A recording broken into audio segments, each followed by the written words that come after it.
This episode is brought to you by LifeLock. It's tax season, and we're all a bit tired of numbers. But here's one you need to hear. $16.5 billion. That's how much the IRS flagged for possible identity fraud last year. Now here's a good number.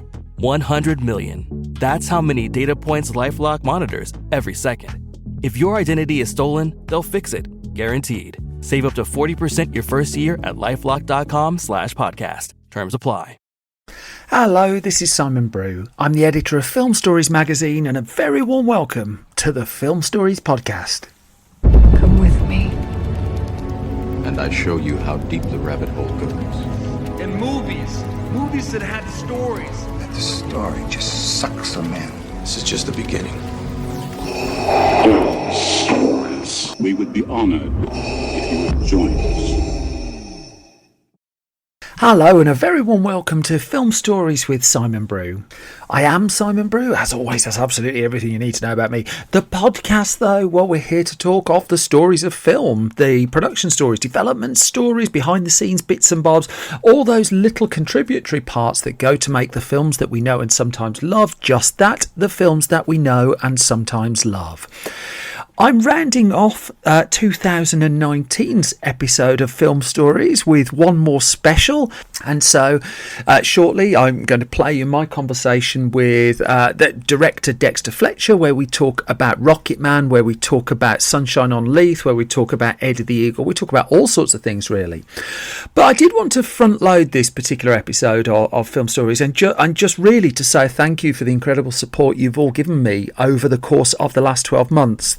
This is my first full year of podcasting. I think we've put out 60 podcasts this year, and the support that I've received has just been hugely appreciated. Likewise, the support of the magazines Film Stories and Film Stories Junior, which you can get at filmstories.co.uk if you want as well. None of this could really keep going without the support of the people who've listened, who've encouraged me, who've really just had my back throughout what's been a bit of a testing year. So an enormous thanks to you. Thanks to the people who support this podcast and support me on Patreon at patreon.com/Simon Brew. In 2020, the plan is to release some of the podcasts a little bit earlier to Patreon subscribers, but I'm still also absolutely adamant that these podcasts should be available free of charge, and they'll continue as a consequence to be available free of charge. Anyway, lots and lots of waffle from me. So let's get on to the business of the day, which is a prolonged conversation with director Dexter Fletcher. Now, just in terms of setting the scene for this, Dexter Fletcher mentions Matthew Vaughn, of course, of our conversation. Now, Matthew Vaughn, of course, is the director of films like Kingsman, Stardust, X-Men First Class. He's also a producer and co-runs Marv Films, and it's under the stewardship of Marv Films that Rocketman and Eddie The Eagle and previous Dexter Fletcher movies have been released. So when he starts talking about Matthew Vaughn, it's Matthew Vaughn in his producer capacity.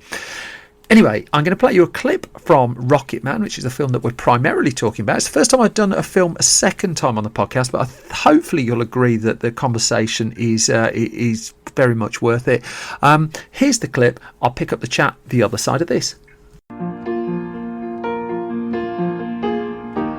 I was a sculptor, but then again, no, or a man who makes potions and travel and show. I know it's not much, but it's the best I can do. My gift is my song.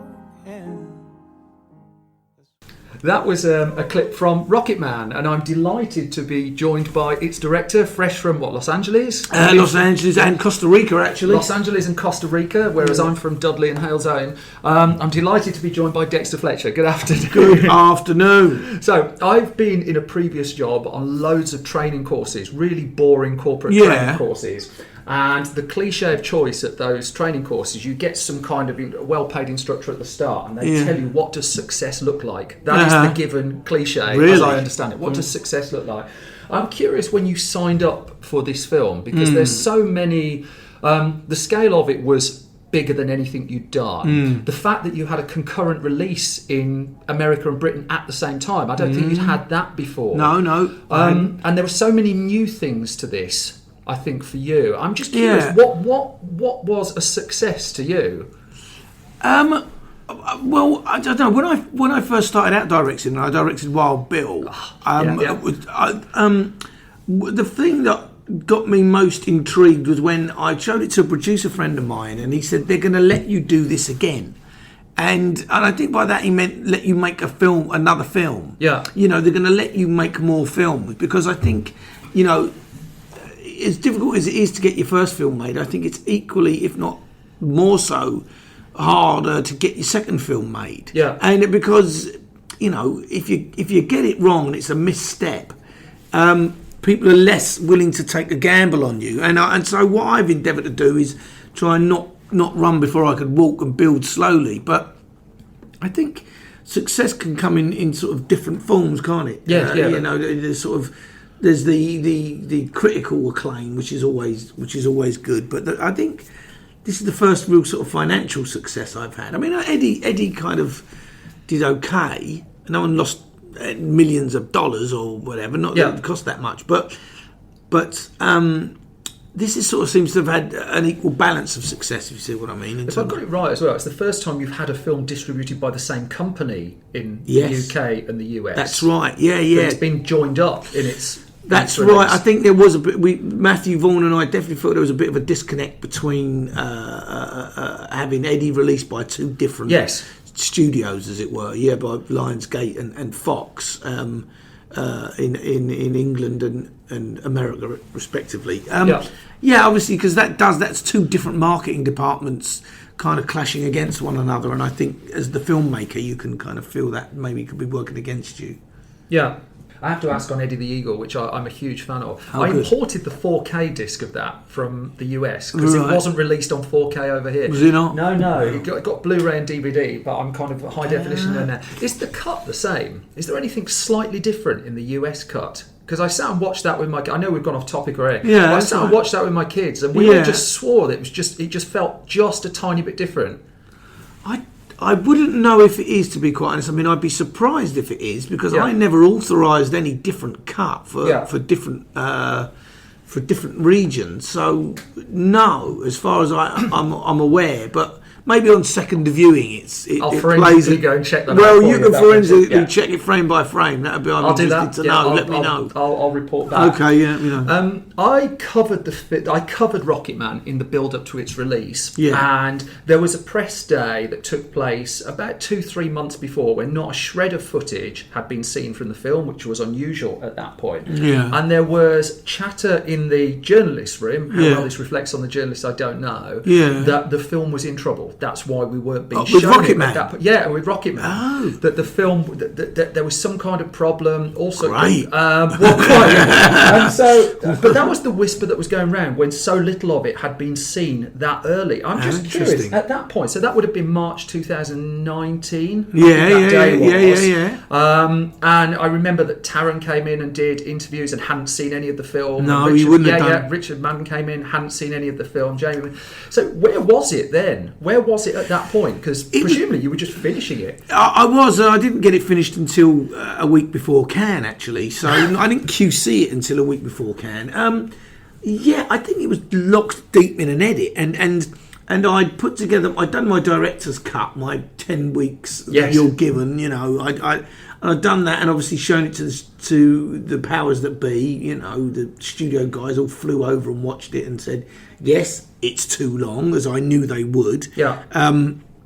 And so there was stuff that I was going back and pulling apart. But I think maybe at that point we'd done some pickups as well, and that there was issues around that. I mean, I think where that comes from, because the main body of the film was in good shape, quite honestly, and we didn't really do any pickups in the middle of it. It was the ending that was the issue. Interesting. And so there was another ending shot that I was editing it together that ultimately didn't work, that we took the huge and painful decision to throw out and then create the ending that we got, which is no small part in thanks to Matthew Vaughn, who was instrumental in saying, this is how we fix it. And then I took that idea and ran with it. I mean, this is the great thing about having someone like Matthew as the producer, is that not only is he an incredibly accomplished producer, but as a director, he's got a fairly smart eye as well. So that might have been that. I might well have been navigating my way through that new ending. Because you changed your ending on Sunshine on Leith as well, didn't you? That's on the original, the much smaller scale one. Is on the Blu-ray. Is it? Yes, I suppose it would be. Yeah. And I think you said there were just people who were there on the day that you recruited in. Yeah. And I shot different crowds of people as we went through the filming. I had like Jason Fleming and a bunch of people, and all different. And the idea wasn't big enough, I know, because we watched it and I was like, we've got to have a bigger ending. So we did. We went and shot that big ending for Sunshine, and I think that was the kind of a train of thought as well with Rocket, because Rocketman ended with him going through the doors and into the bright light. It was circular in that way. That's where it started, that's where it ended. But it was felt that we could do a bigger ending, which we did, but it didn't work. And so I said, it doesn't work. And everyone went, you're right, it doesn't work. And was it kind of like an inverse situation, that the ending needed to be smaller in this case? No. It's still quite it is quite a celebratory. I mean, I think it wasn't about scale. It was about euphoria and celebratory. I mean, the film needs to end. I was very adamant it needed to end on a positive up note, so that we know that Elton steps into the next phase of his life as a happier person. Yeah. And brilliantly, Matthew said, what we do is we take the video and we put Taron in where Elton was.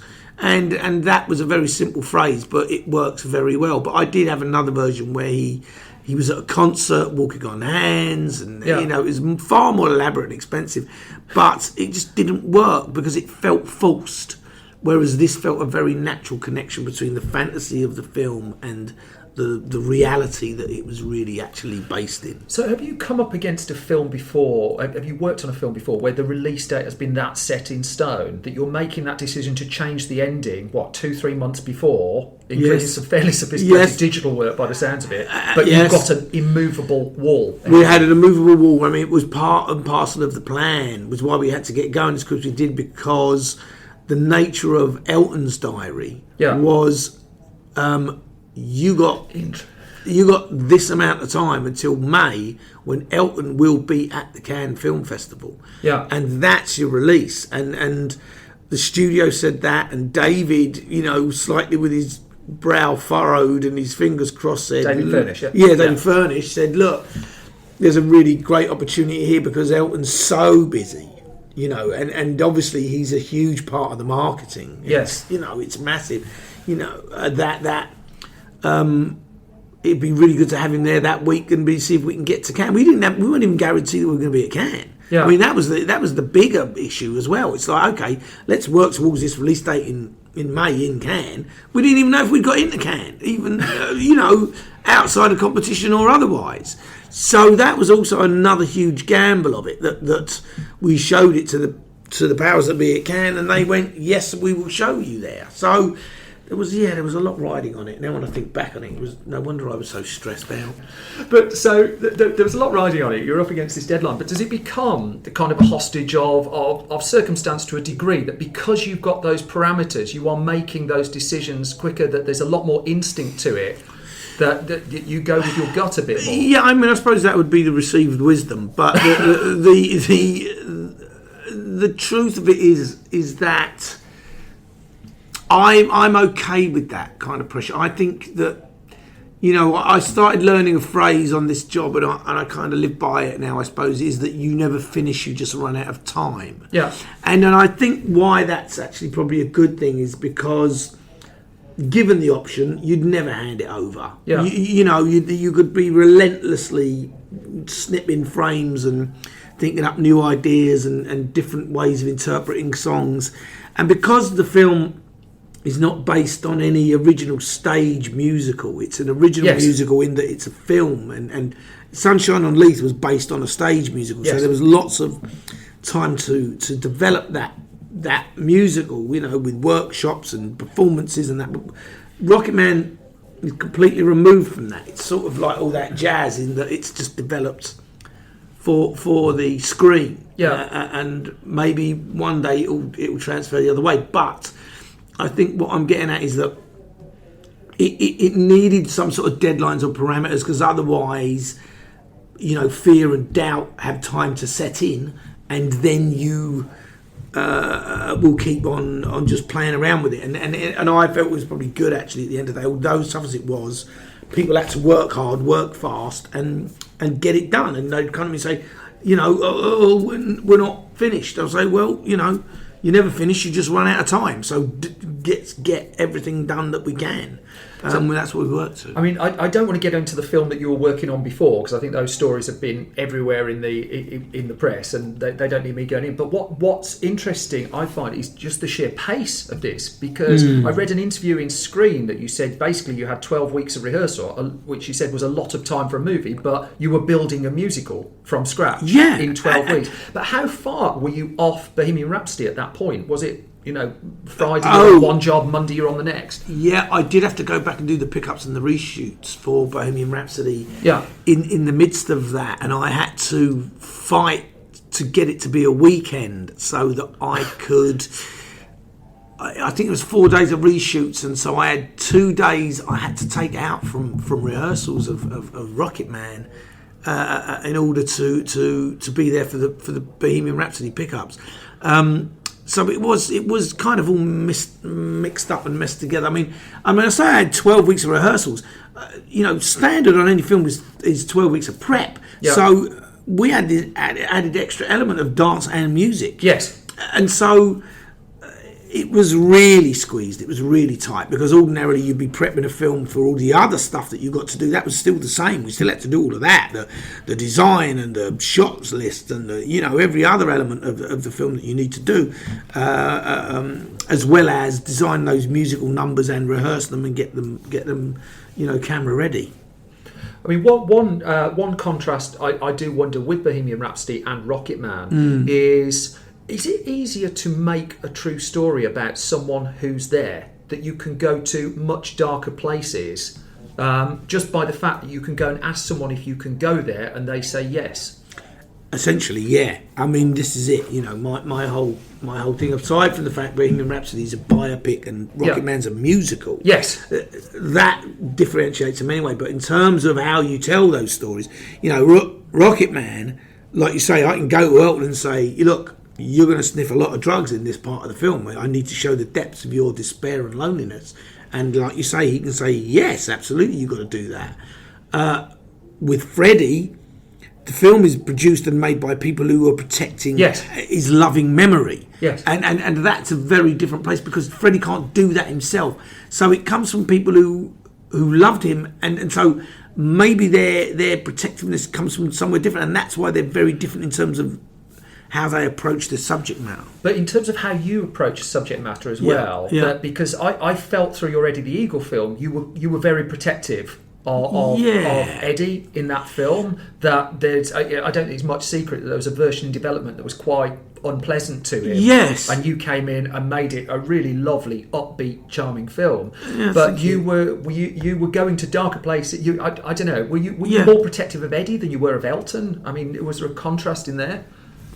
No, I don't think so. I think I made my own decision and choices about that, because, Eddie, the same as Elton, kind of let us get on with it. I mean, with all the best will in the world, Eddie sold his life rights, as they're called, and knew that he didn't know anything about filmmaking, and came and spoke with me. And when he did, he came there with his 2 daughters who were kids. And they sat there, and they'd been a long day in London, and they fell asleep on the sofa while he sat there, and I talked to him about his life. And I thought, I got to make a film about this guy. Yeah, why would I want to, drag him through being ridiculed when that was what he was kind of subjected to when he'd gone out and become an Olympian? And then what, to make a film about his life and do the same thing to him again?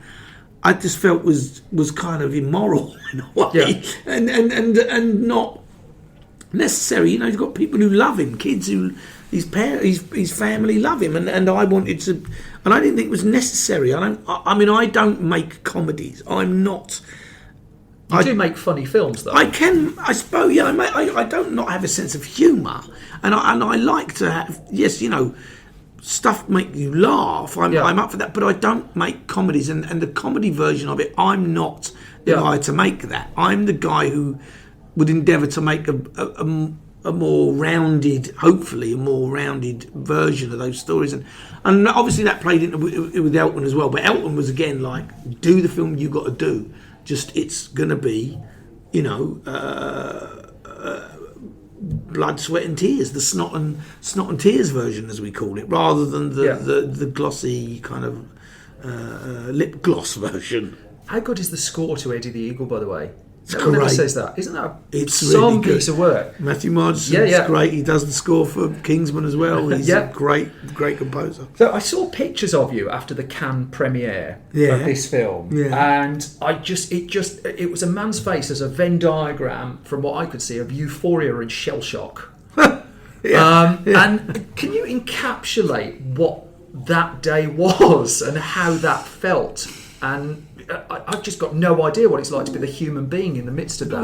Okay, well, like I said, I QC'd the film on Friday before in London, and then by Thursday I was in Cannes. And I'd never been to Cannes Film Festival before, and there's Willem Dafoe and Quentin Tarantino and all these incredible people wandering around, and there I am with the film that nobody has really seen yet, not finished anyway, and Elton John's going to be there, and Bernie Taupin and Julianne Moore's in the audience, as well as many other luminaries. So I was extremely stressful to start with, and you're subjected to this incredible. You've been in an edit suite for the last 6 months, which is a dark room. Beings in front of you. Exactly. So there's thousands of human beings with cameras, and you're asked to put on these flash clothes, and you get out there and stand next to Elton, who's used to it, and everyone's just screaming Elton, Elton, Elton, and so you suddenly find you're in the midst of a complete circus, and you don't know. I mean, you think the film is good, or I hope the film was good, but it was only a few people's opinion that I'd had at that point. And Bernie and Elton hadn't seen the finished thing. And Bernie certainly hadn't, and Elton had kind of purposefully kept himself away from it. So there was all the stress and the kind of uncertainty about that. And then that bubble burst, and then immediately you're out the top of the stairs in Cannes, and you're onto a beach party where Taron and Elton are singing "I'm Still Standing," and you go, "Oh my God, this is amazing!" And Geffen is there, and Brian Lord and these incredible people from the industry are there on the beach sipping champagne, saying, "Well, that's amazing, well done." What would you like to do next? And I say it's literally 2 hours after the film's sort of been shown. It's a roller coaster in terms of you dream for that, but then the reality of that dream becoming a waking dream is extraordinary. And is it enjoyable? Yeah, I think I made sure I enjoyed it, and because I knew that there were elements of it that would be extremely stressful and would be very easy for me to not enjoy and just worry, but it doesn't do anything. It's done.